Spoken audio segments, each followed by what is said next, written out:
Y eso a luchar. Lo tuyo viene desde ese tiempo. Valiente. Lo tuyo viene desde ese tiempo que viene. ¡Ey! Desde ese tiempo. ¡Ey! Te la dejó caer. Desde ese tiempo. Ivonne, aquí Yo soy lo que ustedes quieren que yo sea. No saben el himno de la revolución. Oye, el día, sí. Yo soy lo que ustedes quieren que yo sea. De verdad me da Gerald, como igual. Gerald. Señores, miren, Hoy hoy el video con los lentes. conmemoramos. Viene El siendo meme. una conmemoración, ¿verdad, Graimer e Ivonne? Que son mis dos historiadores aquí. Conmemoración.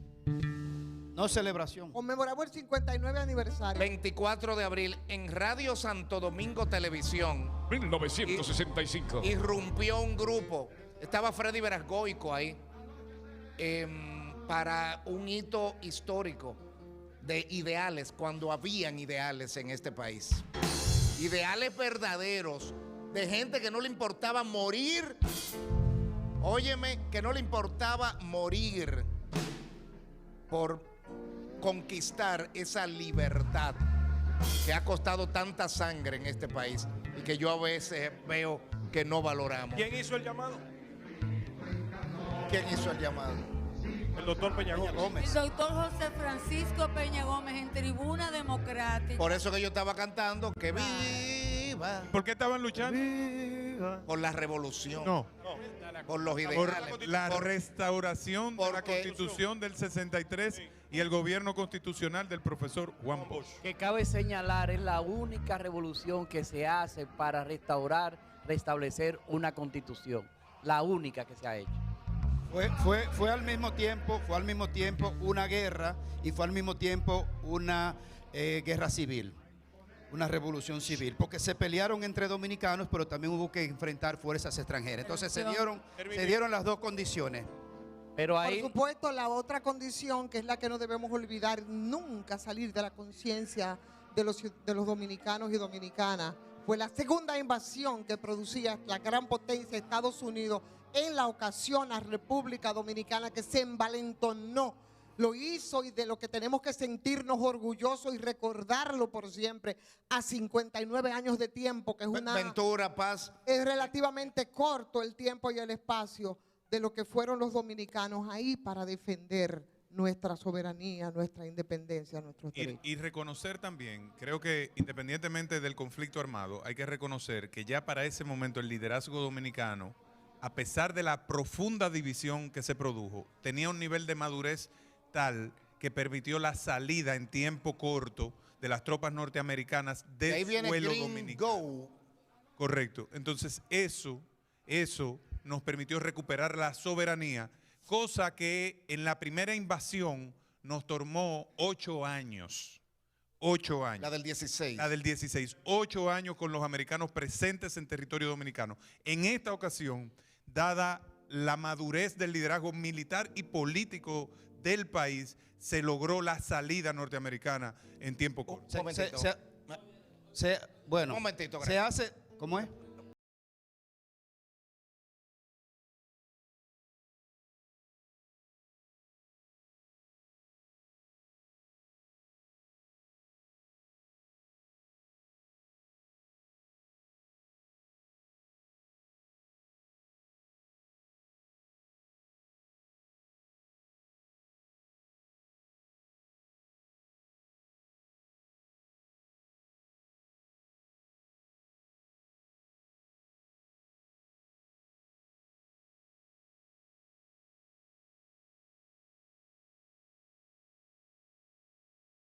Transición dramática, Graimer Méndez.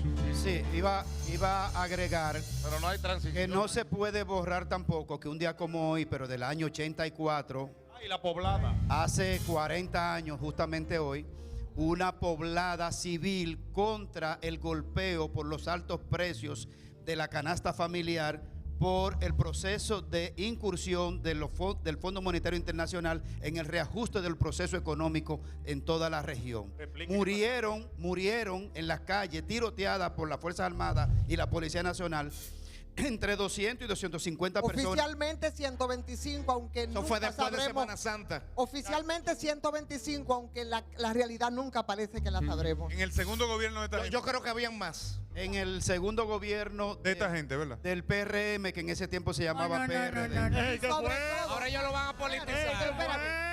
Y sobre todo la Al grupo primera de talentos. Perdón. Porque creo que la solemnidad del momento histórico, en un momento donde la República Dominicana, con la situación que vive la hermana República de Haití, creo que hay que destacar el valor, la coherencia, como dijo Rafael, de la clase política de ese entonces. Yo acabo de mandar al grupo de talentos lo que fuera el discurso del doctor Peña Gómez. Pero además, Muy corto, en donde reconoce la necesidad de retomar el orden constitucional que se había perdido con el golpe de Estado que se pero Déjame ir. agregar ahí, perdón, porque aquí de lo que se trata es de pueblo y de expresión. Y en 1984, en esa poblada, también debemos reconocer que fue una de las primeras manifestaciones de rechazo a las políticas neoliberales que se imponían en los gobiernos de la Buen punto, buen Hay que punto. decirlo. Peña Gómez dijo esto. Constitucionalidad, y cuando la gran mayoría de los militares respaldaban el movimiento, la gran mayoría de los jefes militares quisieron participar en la revolución. El mismo general Wessing declaró que el jefe de la Fuerza Aérea Dominicana estaba inclinado a respaldar a los constitucionalistas y que tuvo que ser disuelto a punta de pistola.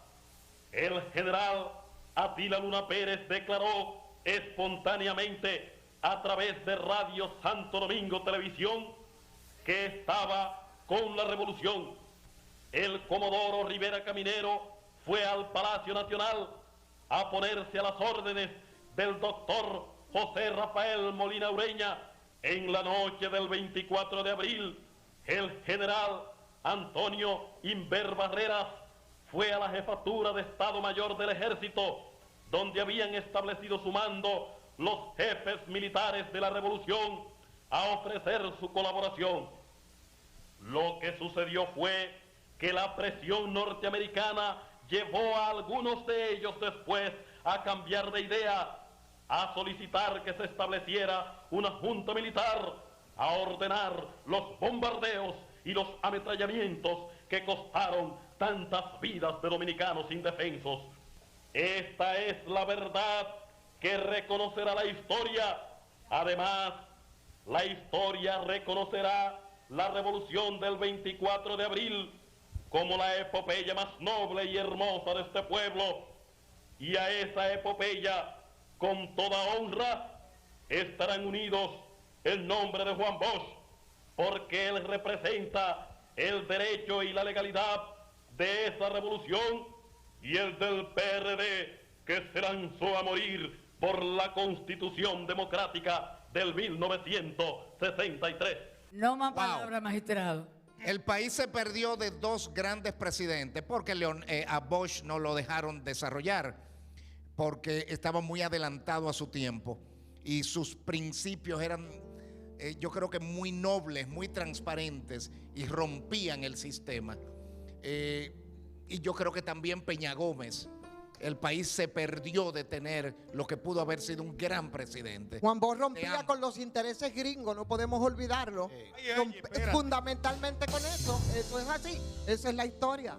No podían permitir eso aquí en América. Estábamos, señores, que no era tanto tiempo y bajo ese mismo influjo de lo que había pasado. Bueno, de ahí vino el debate en 1959 del Náutico con la García Revolución Cubana. Y Juan Bosch, que yo lo mandé. El debate de, creo que fue el primer debate televisado en Radio Televisión Dominicana del padre, el sacerdote Náutico García, que escribió un artículo expresando que Juan Bosch era marxista-leninista. Entonces ahí se genera un debate que creo fue por Salvador Pitalú Aníbar, que sirvió de moderador, si no me equivoco. Vamos a oír un poquito, ¿ves? Solamente hay audio, porque no se registran videos, no habían videos, era celuloide, pero hay un audio. Socialista o marxista-leninista o comunista, o bajo el concepto de que otra revolución toma usted eso, o lo hace usted propio suyo. No, padre. Todos estos conceptos son conceptos de ciencia política que no obedecen en ningún caso a ninguna escuela, a ninguna afiliación de carácter político, ni a ninguna concepción de carácter ético o moral. Yo llego a conclusiones a través de la historia de la humanidad, sin meterme a decir si es bueno o si es malo. Quiero preguntarle, ¿cree usted que la Revolución Francesa era marxista-leninista? ¿Que la Revolución de Independencia Latinoamericana era marxista-leninista? No existía el marxismo-leninismo cuando la Revolución Francesa. ¿No fueron ambos movimientos violentos destinados a transformar las instituciones de un país? Concedido. ¿Cree usted que la Revolución Española de Franco era marxista-leninista? No me conceptúo capacitado o obligado a responder esa pregunta. Bueno, ahí está. Porque, oye, no es que era el centro del debate, no es que si él tenía ideología marxista o leninista, porque inclusive parte de la estructura del PLD en materia estructural en sus inicios tenía que ver con estructura leninista. Lo que se quería dejar sentado en la psicología social es que era comunista. Era comunista. Y lo disfrazó por ahí. Entonces, si era comunista, estaba enfrentando el status quo de la Guerra Fría. Yo quiero opinión, espérate, Iván, porque Ventura conoce mucho de eso. Ventura en su juventud leía a Carlos Marx. Permíteme aportar nada más este dato breve, Rafa, muy breve. Es que también todo esto estaba muy influido porque estábamos a 4 o 5 años de tiempo de un proceso que acababa de vivir Cuba. En 1959 con la Revolución Cubana. Entonces no podía permitirse tampoco aquí en América Latina y sobre todo en el Caribe, ni otra Cuba, ni tampoco expresiones democráticas, porque es así. Dame 10 segunditos, 10 segundos, que me están desde ahorita presionando con esto.